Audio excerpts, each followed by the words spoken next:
Welcome to This Week Health Conference. My name is Bill Russell. I'm a former CIO for a 16-hospital system and creator of This Week Health, a set of channels and events dedicated to leveraging the power of community to propel healthcare forward.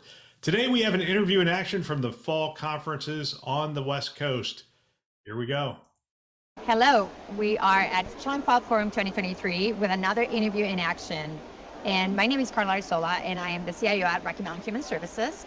And with us, we have Inder. Thank you for stopping by. I appreciate the time. How are you doing today? Very good. And thank you for having me. Awesome. So why don't you tell us about what is your role, in which healthcare system are you in right now? So I am a CIO with Englewood Health. It's a mid-sized health system in northern New Jersey with about 100 locations in 5 different counties. We're a single hospital and a very robust primary care and physician practice network.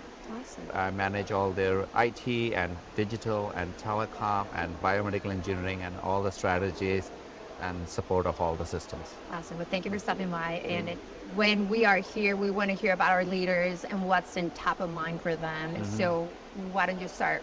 Why don't you share with us what is in top of mind with you, or just being here and in technology? I think these days you are in any forum, the top of mind thing is Gen AI. But we still have our day job and keeping the organization secure, keeping all our systems running. The run part of the organization is always something we are, actively watching. And then, of course, the top of mind things are really where the organization is growing and how we can support or enhance that growth and really transform side of things, which is either with digital transformation and now with all the Gen AI initiatives. So that's really what comes to my mind as top of mind things.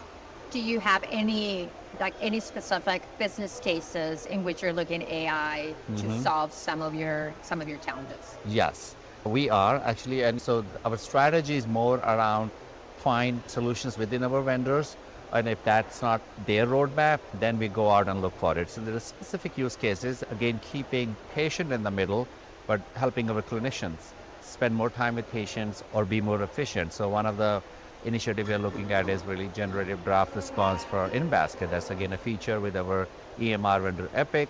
We're looking to adopt that.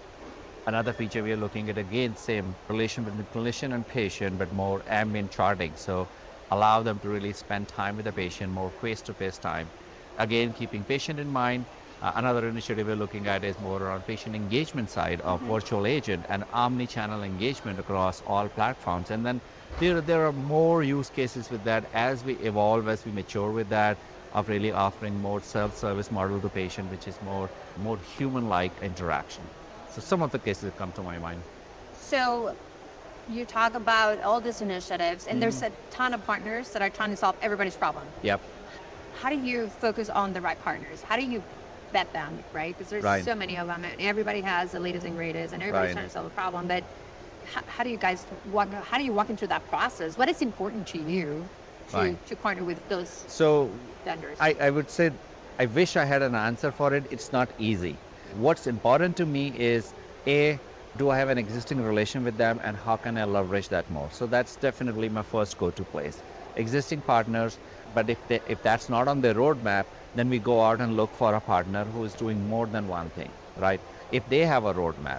And then really the evaluation is the hard part. And I wish that's where we can get some help as CIOs, right? Because it is all on us to evaluate and take that risk. And we've been through that in the industry over the period of years in bringing new systems. Some survived, some thrived, and some didn't make it.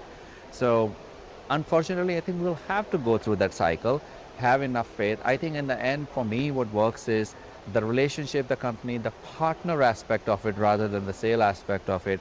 And of course, to have a roadmap which takes us beyond that one trick. Yeah. So you and I participated in one of the focus groups, and it seems like that's a conversation, right? I feel like the partners are trying to figure it out, how to help. And have you had any aha moments that you're like, ooh, I never thought about that. This is something that we should be doing, or I'm going to take this idea, not just just in general throughout the sessions. I think couple of, I won't say aha moment, but I think my belief got reinforced. One of them was that we need to have some sort of an AI governance and a guardrail policy in place. We need to have something in place which acts more as a disclaimer, because we can't really, I can talk till I'm blue, but no one will listen, in terms of using the publicly available tools. But so then maybe there's some sort of disclaimer, some sort of guidance. That's one. The other is, I think if we have done this in our organization, so the initiatives we are planning for, we are taking it out and letting everyone know this is where we are focused on. So don't bring everything in the world to us, because we'll eventually get there. So that was one reinforcement, that every health system is thinking about putting some sort of a guardrails. The second piece, I think I did not expect joining all these focus groups to only talk about Gen AI, but that seems to be the only thing on everyone's mind. So I guess some of us have started on it. I haven't met anyone who has really made big strides in it. Everyone is in a pilot stage. So in some ways I feel good about it, that at least I'm in the right place and in the right trajectory there. Yeah, like you're not the only one in this Right. chaotic world trying to figure it out. What is it that we're going to do with this technology? Yeah. And some of the questions were specifically to that, right? It's like, what problem are we trying to solve? 'Cause, That is the key. right, that is a key. That is the key. You need to have a business case, and as I mentioned this morning, most of us organizations need to have an ROI. We're not chasing a shiny object. We are really chasing a business case, a value to patient and clinician and to the health system. Yeah. Anything that you're looking forward to? And it's silly to ask because I cannot believe it's almost the end of the year and then Yeah. we're looking into 2024. Anything Right. that you're looking forward to see next year?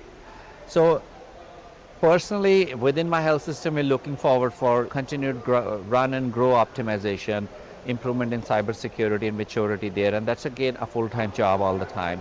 We definitely are looking forward to really utilizing the tools we are putting in place as part of our digital transformation, the programs, and really taking them to the next level. So I've almost planned out 3/4 of my next year with all these exciting projects and initiatives. So few I mentioned our use cases, few will evolve as our thinking evolves, as our learning evolves, as to where we can best utilize technology. I would end with this, that our primary goal is all the investment we have made, how can we optimize it more? And so I am looking forward to the vendors who provide us those tools to please give us more tools on it to help optimize our investments, because it is so much easier for us to enhance an existing solution than to bring another one out. Absolutely. I'm not saying that there's no use case for it, Yep. but where possible, we like to keep that integrated model and drive the value out of it. Absolutely. I 100% agree with you. Thank you so much for your time. I appreciate it. Anything else that you want to add? No, but thank you for the opportunity and really a great conference and a great conversation. That I would again say, I didn't come into the conference thinking all I'm going to talk about is Gen AI, but it was seems like- exciting. It seems to be the topic, right? It seems to be the topic. All right. Thank you Okay. so much. I appreciate Thank the you. time. Another great interview. I want to thank everybody who spent time with us at the conference. I love hearing from people on the front lines. It is phenomenal that you shared your wisdom and experience with the community, and we greatly appreciate it. We also want to thank our channel sponsors who are investing in our mission to develop the next generation of health leaders. They are CDW, Rubrik, Sectra, and Trellix. Thanks for listening. That's all for now.